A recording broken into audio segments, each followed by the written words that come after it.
वीर म्हणजे तिचं माहिती अशी आहे म्हणून पॉइंट वरती जाणं ना माहिती घेणं हे गरजेचं आहे. त्या विहिरीचं नाव आहे तक्क्याची विहीर. तुम्ही रायगडला गेल्याच्या नंतर आता तुम्ही आलेत कार्यक्रमला आहे ना, फिरायला जर आले असते तर रायगडचे पुस्तक घेतले असते तर ह्या राजवाड्याचा इतिहास त्याच्यामध्ये आहे, नाही असं काय नाही.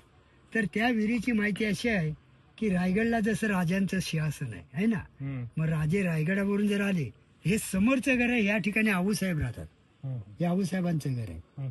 आता आपल्याला काय कंडिशन मध्ये दिसते, खाली चौतारा घराचा दिसतोय ना, वरचं आपल्याला काही दिसत नाही. त्याचं कारण तर जसा रायगड इंग्रजांनी जालपोल केली, हेही जालपोल केली, वरती सागवानी लाकडं होती आणि कौलं होती. ती कोकणातली घरं आहेत ना, हे अशीच घरं होती, 4 पाकी एवढीच उंची. मला काही लोक बोलतात गायकवाड नाही, हे 2 मजली 3 मजली असं शक्य नाही. ही कोकणातली घरं अशीच.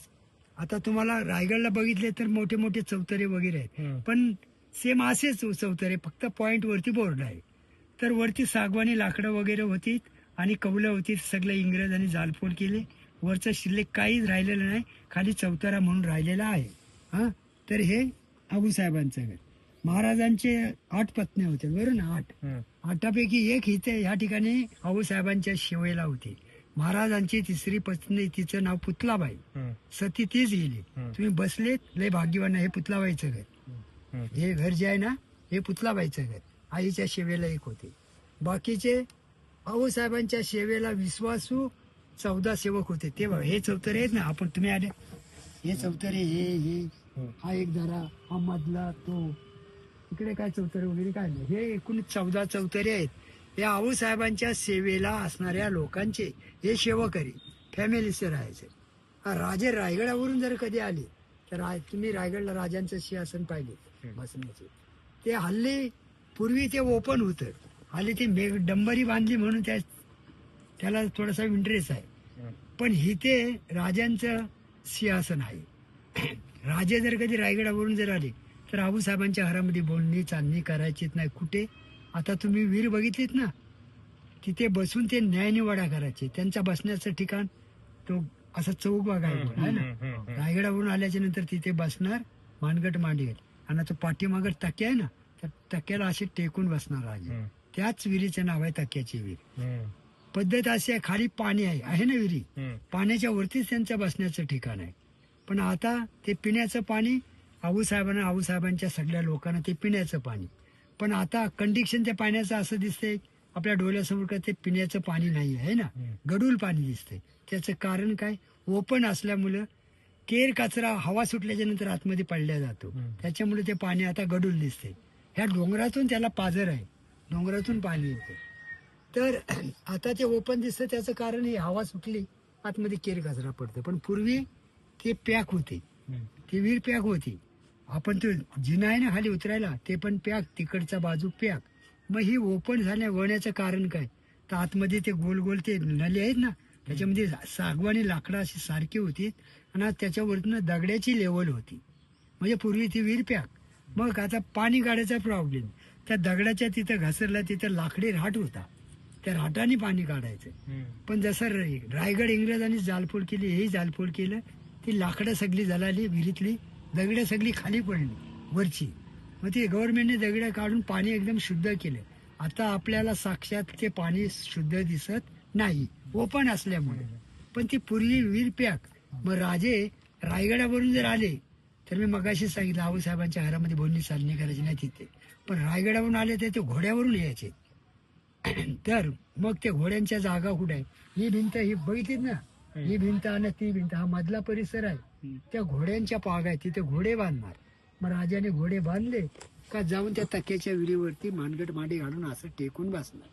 पण तिथे बसल्याच्या नंतर राजाने थोडासा प्रॉब्लेम आलेला आहे, जाणीव. काय राजांचा प्रॉब्लेम आहे, राजांचा प्रॉब्लेम सांगतो. राजे आलेत घोड्यावरून, राजांचे कपडे ओले, अंगी ओले, कशाने, घामाने, घोड्यावरून झेलत आलेत ना. मग राजे त्या ठिकाणी बसल्याच्या नंतर राजांना प्रॉब्लेम आलाय. बसल्याच्या नंतर राजांचा घाम कसा काय जाईल, तो प्रॉब्लेम. अंगाचा घाम कसा काय जाणार, कपडे भिजलेले कसे काय कोरडे होणार, हा मोठा राजांना तिथं प्रॉब्लेम आला. परंतु वीर पूर्वी पॅक असल्यामुळे ते आपण असं पाठीमागं टेकून बसतं, त्याला होल आहे बघा, आहे ना, ती एसी आहे.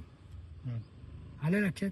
ती काय येशी विहीर संपूर्ण पॅक, त्याच्यातून पाण्याच्या विहिरीच्या नुसत्या वाफा, त्याच्यातून सारख्या वाफा गार गार आपल्या घरामध्ये थंड हवावरती याची सारखी. म्हणून गाईड हा घ्यावाच लागतो. माझी सवय अशी आहे की मी समोरासमोर लोकांना नेऊन पॉइंट वरती घेतो. तर ती येशी आहे. तर मग आऊसाहेब आणि ते वरती बसणार न्याय निवाड्यासाठी. त्यांचं तोंड असं असणार, ती विहीर आहे ना तिकडची, त्या विहिरीकडे आऊसाहेबांचे सगळे सेवक तिथे खाली बसलेले असणार. आणि तो राट आहे त्या वरच्या, ते असे बांधकाम आहे ना वरचं, ते संपूर्ण पूर्वीचे पाण्याचे हांडे असे लाईनीत लाईनीत भरलेले ना. राजांच्या पुढ्यात काय असणार, मोठं एवढं मोठं पोतं असणार वेगवेगळ्या फळांचं. राजांचं वाफेने अंग कोरडं झालं, कपडे कोरडं झालं, अंगही कोरडं आलं. राजाने आणि आऊसाहेबांनी इकडे समोर सेवक बसले त्यांच्याकडे पुढा फिरवला आणि न्याय निवाड्याला सुरुवात केली. बोलणी चालणी वगैरे या राजवाड्यातला संपूर्ण न्याय निवाडा पाऊण तास तिथे राजे बसून करायचे न्याय निवाडा. आणि न्याय निवाडा संपल्याच्या नंतर त्या पोत्यातले एक एक एक एक फलं इथल्या सेवकांना द्यायचे. तर ही त्या विहिरीची माहिती.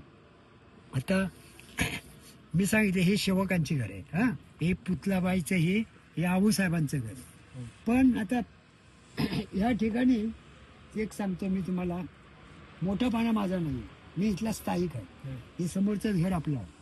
पण काय बाहेरचे गाईड येतात आणि काय सांगतात पब्लिकांना की आऊसाहेबांचा लाचचा श्वास यांच्या राहत्या घरामध्ये गेला. खोटी गोष्ट आहे, मलाही माहिती नाही. पण मला सांगितलं कोणी आमच्या वडिलांनी. कुठे गेला तो?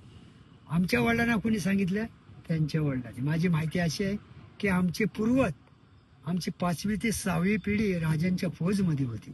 त्यांनी जी सांगितलेली माहिती मला आहे तीच तुम्हाला मी आज माहिती सांगणार. तर आऊसाहेबांचा लाचचा श्वास कुठे गेला? आपण कुठे बसले? इथे गेला, पुतलाबाईच्या घरात. कारण पुतलाबाई सेवेला होती, तर पुतलाबाईच्याच घरात सेवा व्हायची. त्यांच्या घरात, स्वतःच्या घरात सेवा नाही ती करायची. तिचं म्हणणं काय, मी सेवेला आहे ना, मग माझ्याच घरामध्ये सेवा व्हायची. मग पुतलाबाई इथून निघणार, तिकडून विंटरे अशी सरळ जाणार, अशी इकडून पाठीमागून आऊसाहेबांना भेटणार. तर आऊसाहेब घरामध्ये गप्प बसलेले असणार. पुतलाबाई जाणार, आऊसाहेबांना मिठी मारणार, गच्च हाताने धरणार. ज्या मार्गी गेली त्याच मार्गी आऊसाहेबांना आस्ते आस्ते आस्ते घेऊन येणार पुतलाबाईच्या घरामध्ये. कशासाठी? सेवेसाठी. कुठे बसवणार? हे बघा, ही पंथी आहे ना, इथे बसवणार पुतलाबाईला. आणि मग इथे बसवल्याच्या नंतर पुतलाबाई सेवेला सुरुवात करणार. बसल्याच्या नंतर मग पुतलाबाई सेवा करता करता लाचचा श्वास आऊसाहेबांच्या दगडावर गेला, पुतलाबाईच्या घरात, त्यांच्या घरामध्ये गेला नाही. मग काय मला गाईड बोलतात, गायकवाड हे शक्य नाही. मला शक्य आहे की नाही म्हणला, तुमच्या प्रश्नाचं उत्तर द्यायला ठाम या ठिकाणीच मी उभा आहे म्हणला, दिल्याशिवाय राहणार नाही. पण मला माझ्या प्रश्नाचं गायकवाड तुम्हाला पण उत्तर द्यावं लागेल. म्हणला आऊसाहेबांच्या सेवेला कोण होते? तर पुतलाबाई. नक्की म्हणला तर हो. मग मला पुतलाबाईच्याच घरामध्ये श्वास गेलाय. तर म्हणताय ना शक्य नाही, ती पुतलाबाईच्याच घरात मला मी दाखवतो मग कुठे गेलाय तो. तर मग इथंच लाचचा श्वास गेला. तर या 9.5 एकरमध्ये 3 गेट आहेत.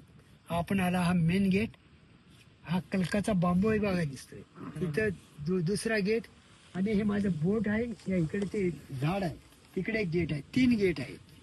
तर आपल्या घरामध्ये जर डेड बॉडी झाली तर आपण काय घरामध्येच ठेवतो का? कुठेतरी जलदान विधीसाठी बाहेरच नेतो ना आपल्या घरात जर डेड बॉडी झाली तर.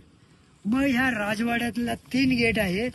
मग ह्या राजवाड्यातून ह्या 3 गेट मधून आऊसाहेबांची